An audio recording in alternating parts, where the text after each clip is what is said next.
Hi, Neil and Todd. Welcome to the latest episode of Talks on Walks. It's great to have you both. Could we just get a little bit about you, a bit of backstory just about you both, even a bit of history where you've worked previously and what you love about what you're doing right now? I'll jump in. So my name's Todd. I ran an MSP for about 23 years before selling my firm and becoming a coach at C-Level Operations. C-Level joined the Pax8 Academy about a year and a half ago, and I've been coaching ever since. What I love about what I do right now is it's kind of my calling. I sort of sold my MSP because I realized that I enjoyed working with people to help build people more than the technology part of my business. Hi, my name's Neil. I'm the CEO of Supportree.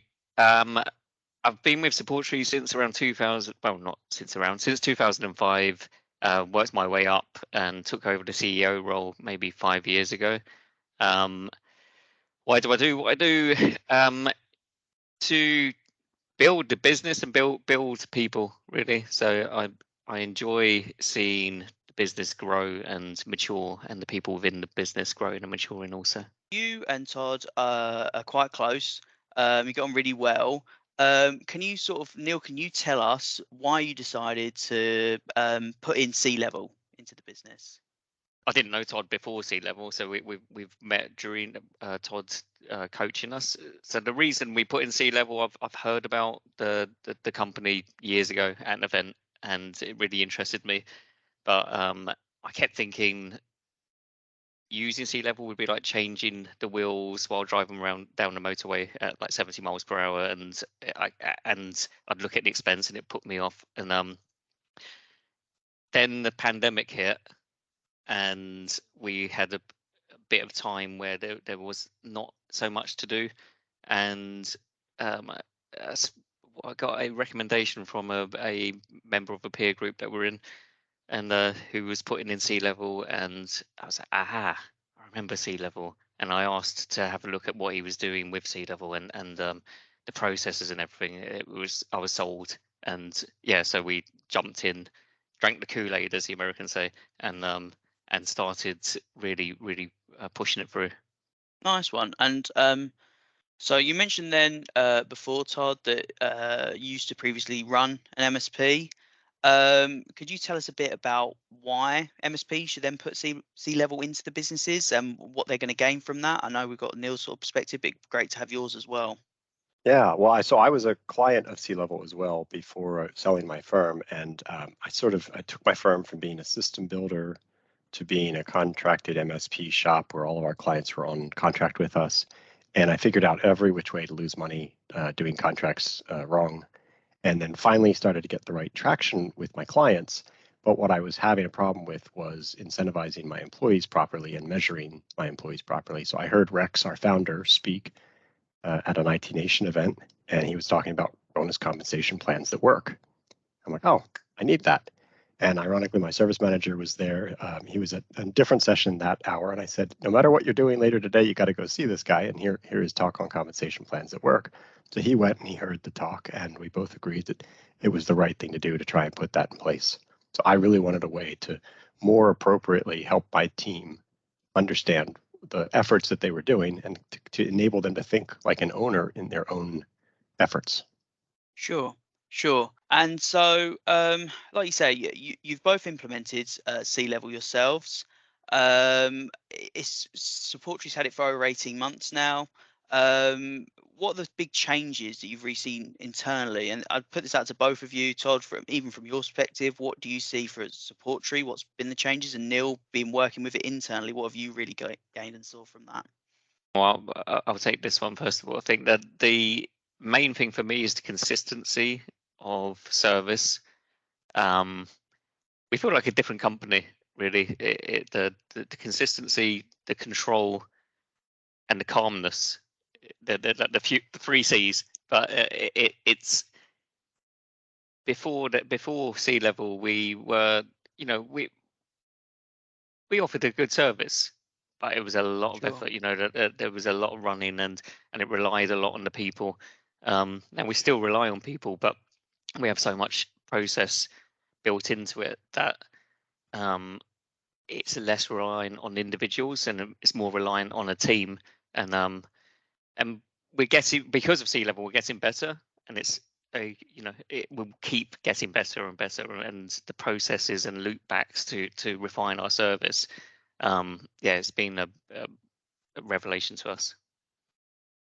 Yeah, well, I mean, the first change I saw is during the beginning of the pandemic, many businesses sort of looked at it and said, "Nope, can't do anything."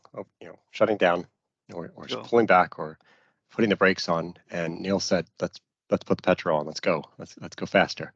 And I think that was the first, for me at least, was my taste of his attitude towards change management. And then it wasn't just let's go, it's let's really do this proper. Let's follow it all the way through. And when things weren't working, it was a good reflection on, okay, well, how do we fix this? Because we know what the results should be. So there was a very deep willingness to embrace the concepts. And we teach this process called the five phases. Excuse me. And phase 5 is inspect what you expect. So Neil was disciplined to inspect what he expected and to really continue to coach and teach his team and train in a way that helped get the results he was looking for. So from my perspective, I'd say that what I saw from the outside was a dedication to quality and consistency, exactly what Neil just said, that Sure. really helped him implement this in the way it's supposed to. But also from an outsider's perspective, maybe a little bit obvious as well to other people who know Support Tree, what I saw was people growing. I saw people inside the team, not just Neil, but all of his team members. I see a leadership team level starting to take shape. That's really interesting to see. And people stepping up into roles that maybe was outside of their comfort zone before we started. Sure, and linking into then our values, then that's great to show that we're really promoting that with our growth internally, all moving through that. I have to ask you, Todd, you've taken many MSPs through this process. How does Support Tree sort of stand out maybe from the crowd on that front, and how have they managed the rollout?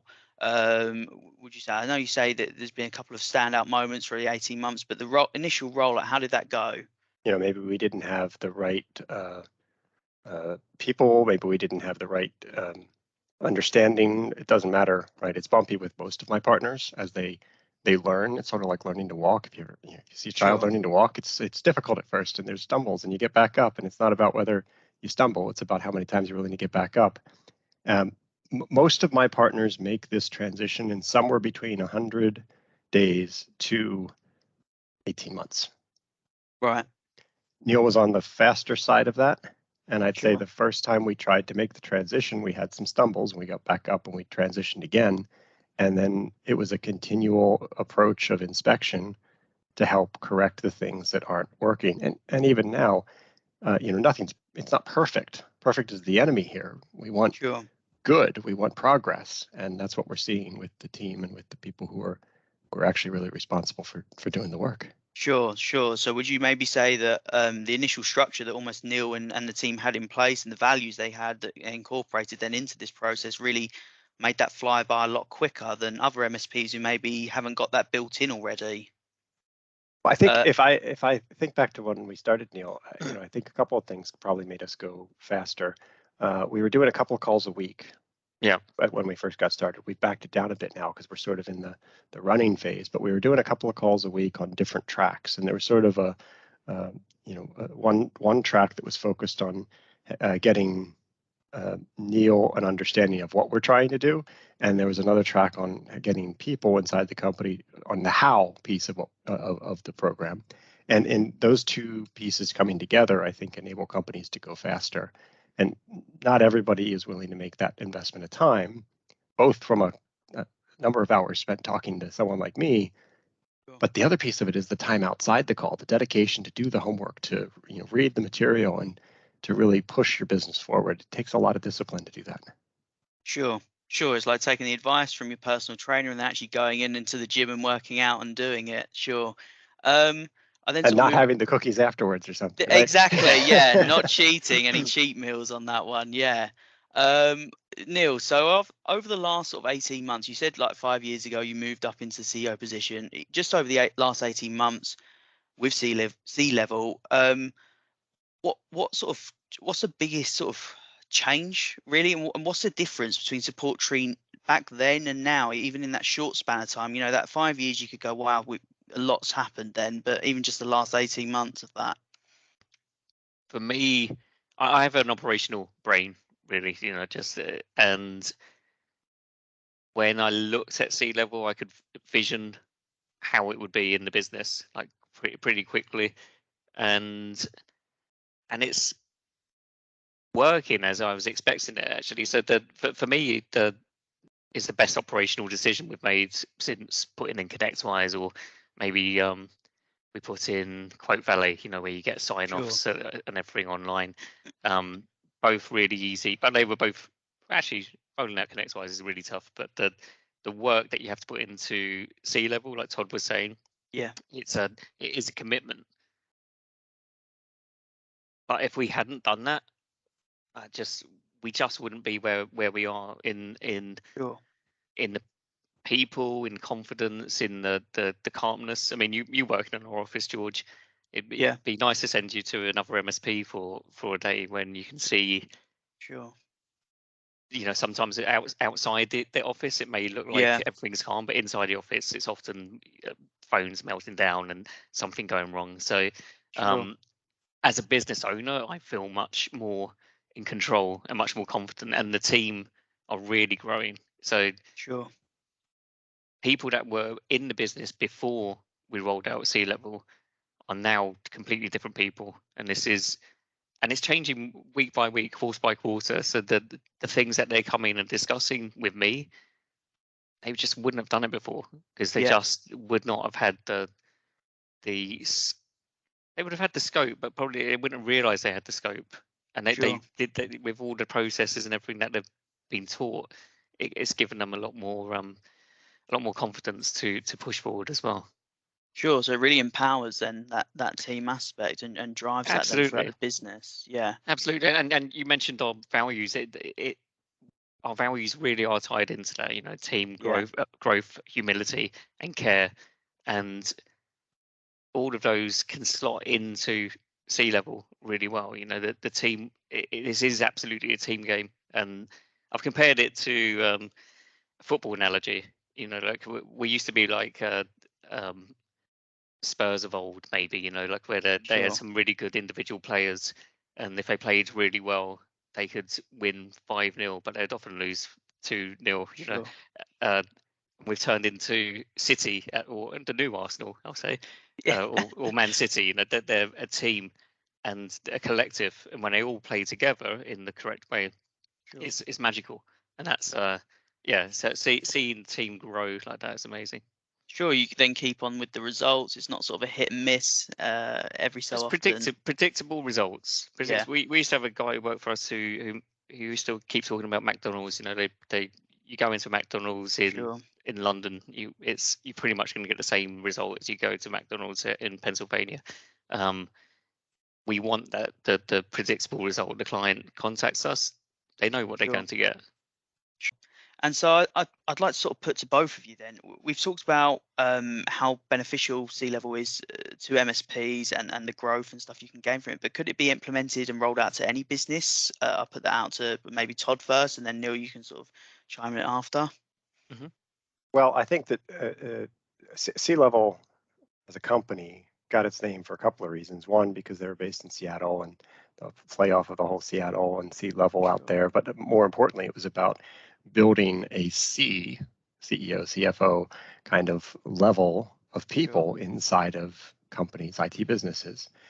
So in that sense, I think that every business should be working to build the maturity of their leaders and build people to think like more financially minded individuals, or more understanding about how what their actions are having a consequence on the bigger business. So in that sense, yes.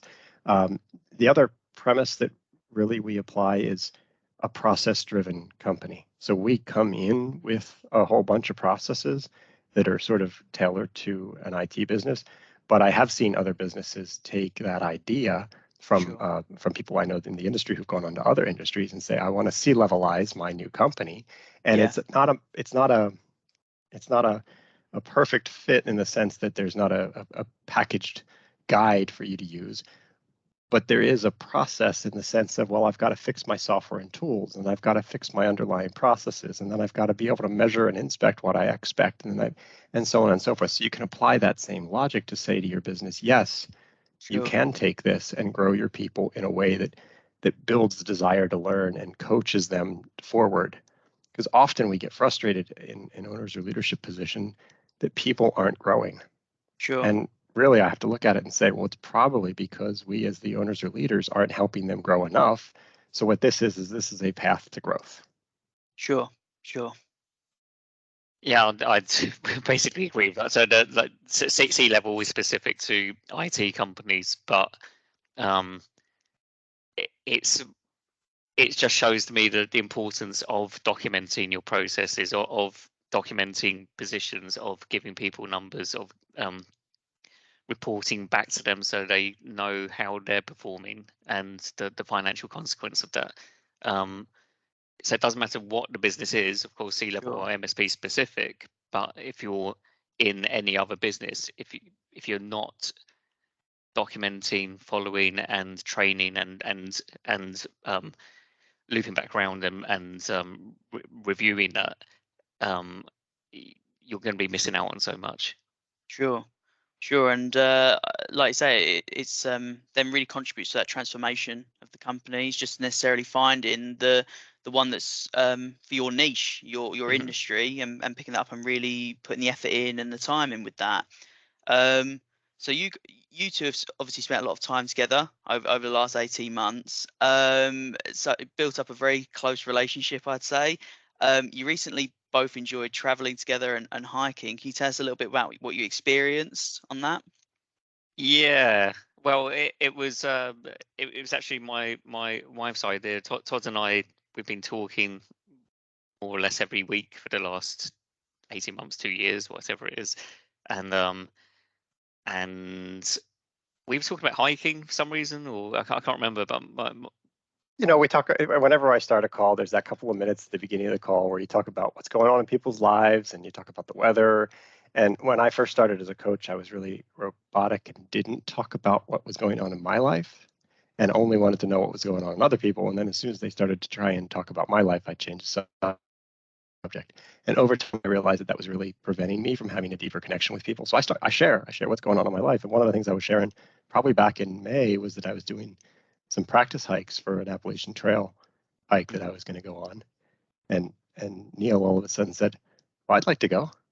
And no, like that. It was a rinse. My wife was happy. She volunteered you? Well, that was it. Yeah, she was in the meeting as well, as she does our finance. And yeah, and she said, oh, well, Neil likes hiking. You like hiking. Why don't you guys go hiking? And we both looked at each other. Okay, I'll do that. So yeah, next thing, we'd committed to a date, and then I was just like, oh, I haven't started training, and this was 5, 6 days. We ended up doing 7 days in the end, didn't we? Across Connecticut. 7 days and 67 miles or something over 7 days in 3 states. Wow. Yeah, from New York State across Connecticut to Massachusetts, and I hadn't done a hike like that for a long time. So to get carrying a fair amount of weight, probably like 13, 14 kilos, something like that. So yeah, it was tough, but it was very enjoyable. Hey, Todd? I enjoyed it. Yeah, it was fun. We actually used some of the same principles we use in our C-level calls as we kind of got ready for that, which is funny as I look back on it, because we did things like regularly scheduled calls to talk about our hiking training. We did a couple of calls where we talked about what we were going to pack and what kind of things we needed to bring, so we had the right tools for our trip. And we did some measurements too. If we really want to get down to it, we got down to measuring, our weight and our distance through our practice hikes as we were planning for it too. So I feel like to answer George's question from before again, yeah, you can apply these same principles to other things as well, other businesses for sure. I suppose it's really great then to see just how close Support Tree is and Neil and you guys are, and it shows the connection we have with our suppliers, and that we really look for that to drive our growth. That we come back to those values and stuff. I'd sort of like to start by saying thank you for both of you for coming on the call today for the podcast, and just if you could tell us sort of any promos maybe we've got on at the moment, or anything you'd like to, maybe people you'd like to speak to, reach out to, or if they could connect to you, how they'd go about that. I wanted to leave with one other thought here, which is I think an important piece, since this title of the podcast is Talks on Walks. Sure. You have to hear Neil got a trail name, which is a very Appalachian Trail thing to do. And there's a fun story with it. We've been hiking for a couple of days together, and his trail name is Pacemaker. And the reason why that is because I realized, I was doing a lot of walking, and I found that I could set a certain pace when I was going by myself. But one of the things that a coach helps you do is they help you get better.